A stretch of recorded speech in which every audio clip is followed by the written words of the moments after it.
drum track.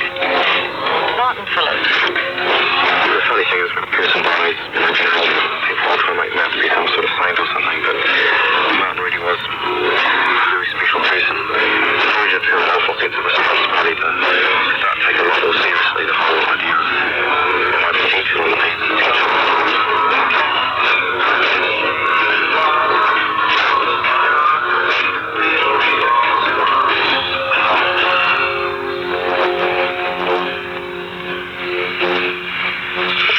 Marshall is being really wonderful happens. Look, we got people started up.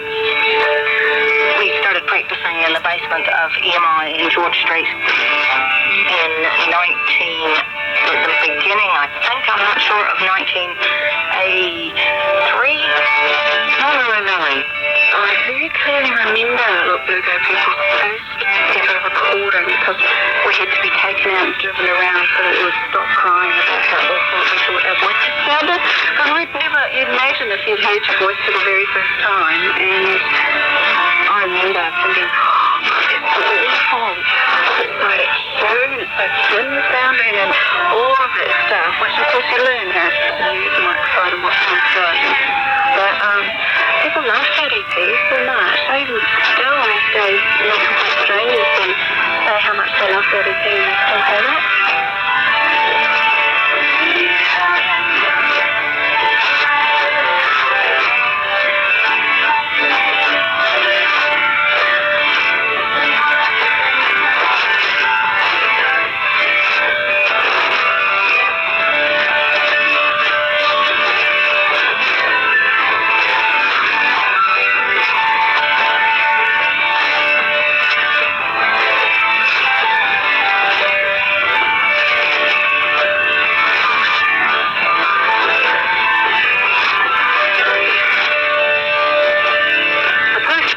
To performance was evident in many of the flying non-acts at the time.